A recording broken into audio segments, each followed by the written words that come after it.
Next question. Muhammad Ali Talal from Islamabad, Pakistan. Recently, I have completed my 12 years education and I have decided to become a professional Daee. MashaAllah. In short, I have decided to be like Sheikh Ahmed Deedat and you. Please guide me about such a proper path so that I can also earn enough to carry my Dawah mission throughout my life. My parents are blessed enough to send me abroad for study. Should I go to Medina University or somewhere in Makkah or just study in Pakistan? Should I go to some madrasa or some university? Should I first become a scholar of Islam and then Daee, or can directly jump into Dawah? A similar question is asked by Naseem from Bangladesh. I want to educate my son in Islamic education. Please tell me the names of some Islamic educational institutions inside and outside Bangladesh from which my child can acquire knowledge of Quran and Hadith. I want my child to acquire the highest knowledge of Islam in the light of Quran and Sunnah. As far as this question asked is concerned, in the first question, the first part of the question was that I want to become a professional Daee, so how can I earn my living so that I can continue doing my profession of Dawah? And this question was asked to me during the last session. I'll just repeat in brief. The best is that if your parents are wealthy and they can support you and they can take care of your day-to-day expenses, and you continue doing Dawah and you make your life waqf for Allah subhanahu wa ta'ala, that is the best. If your parents are well off and they do it, is the best. Number two, the second best can be that if Allah has given you that acumen and that knack of doing business and being successful in business, you can spend a small portion of your time, maybe 5% of your time, in doing some business as a small part-time, which can get you sufficient money so that you can lead your life. As far as I'm concerned, mashallah, in the initial stages, my parents supported me fully, completely financially. They said you need not do any profession, and alhamdulillah, my parents and my brother. And later on I started doing my own business and I used to spend about a few hours a week, not during office time, during, normally people have 1 or 2 days off in a week. One day off, a few hours in a week, maybe 1 or 2 days in a month. And that time I used to do business, and in that business Allah blessed me so much that I started earning more than my parents, more than my brother, and alhamdulillah, I have to utilize a small portion of it for my family, and the major portion I have to give in charity. So first is your family, if they can support you, number one. Second is you can do a business if Allah has given the acumen. And the best example is of the Sahaba, Abdurrahman bin Auf. May Allah be pleased with him. People used to say that whatever we touched, it became gold. When they migrated, the Sahabas, to Medina, and when the Ansar were willing to help them, he said, no, show me the place to the market. He went to the market and came back with enough wealth because Allah had given him that gift.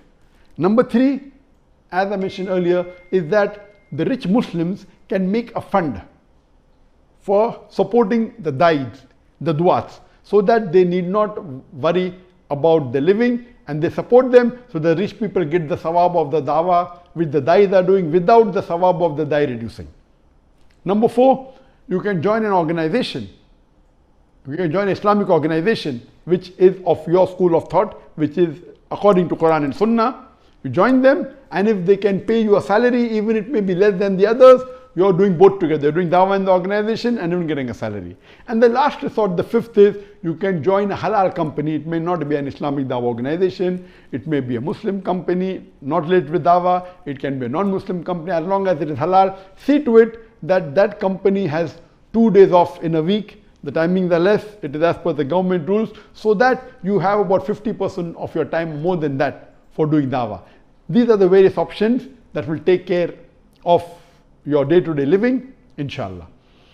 As far as the second question is concerned, that which university should you join? Should you go abroad, Medina, Makkah, or in Pakistan, or the lady who has asked in Bangladesh, which is the university that I would recommend?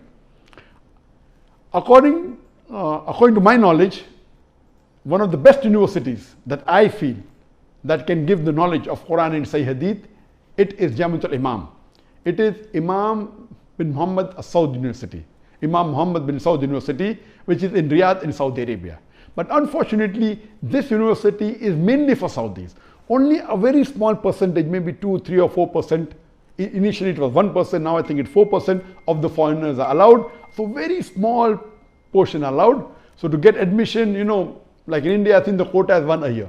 So thousands of people apply, only one they select from the thousands applying. Similarly, from each country, they have a very minute number of people. But Alhamdulillah, when I approached the Dean Director at that time, I said that why don't you allow all our students who have passed from Islamic International School to join the university. And Alhamdulillah, 14 had passed, 7 wanted to take the mainstream, become doctors, engineers, 7 wanted to take the Dawah field, and all 7 of them, Alhamdulillah, got admission into the Jamiat al-Imam University in Riyadh.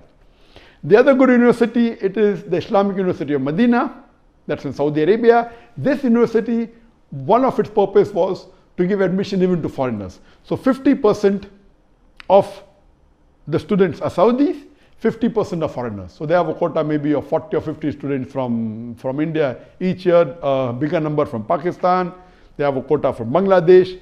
Here is much easier as compared to getting into Jamiat al-Imam. But yet it's difficult. There are hundreds and thousands applying, and yet the quota is limited. So according to me, the other good university is the Islamic University of Medina. The other good is also the Qura from Makkah. For a foreigner, I would prefer that for a foreigner, he can go to Islamic University of Medina. But only going to the university is not sufficient. Besides studying in the university, you should also attend the durus of the scholars. There are many scholars giving durus, giving lectures, taking sessions in Medina, in the Prophet's mosque, outside, even in Makkah, and even in Riyadh. The Kubar ulama, there are many great scholars in Riyadh, and even in Riyadh, UK. So one of the things is, besides going to university, I would also recommend that you attend the durus of the great scholars. This will help you more than studying in university. So doing simultaneously, it is the best. So I recommend that you can go to any of these university. Regarding the third part of the question, that should I first become a scholar of Islam and then die, or directly jump into Dawah? So to become a scholar of Islam is a very great word. I don't consider myself to be a scholar of Islam. I'm just a Da'i. Scholar, you have to have a great deal of knowledge. So a person who does graduation from the Islamic University, I don't consider that he's a scholar. Some may be, but not all. Neither is a person who has done masters, neither a person who has done his PhD. I consider these people as students of knowledge. A scholar is someone who is a mujtahid, someone who is an alim. There's a difference between getting an alim degree from a madrasa or a university and being a true alim or a true scholar. There's a world of a difference. So the thing is there that I believe today in the world there are very few scholars of Islam. A scholar is a mujtahid, a person who's a faqih, not getting a degree of fiqh, but actual faqih.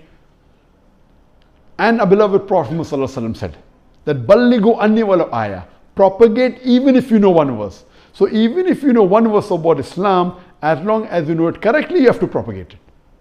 So you don't have to wait till you become a scholar.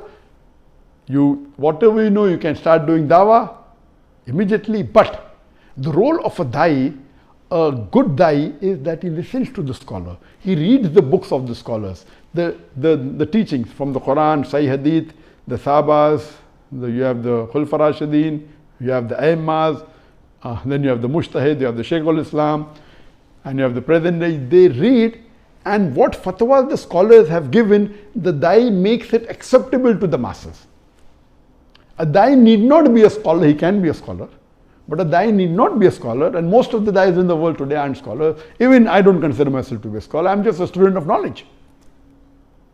But for a general Muslim, it is his duty that he should convey the message. Even if he's not a student of knowledge, whatever little bit he knows there's one God, he knows there's one Allah, okay, convey that. He knows that Muhammad Sallallahu Alaihi Wasallam is the last and final messenger, he has to convey that. So whatever you know, even one ayah, according to the Prophet, you have to convey it to the others.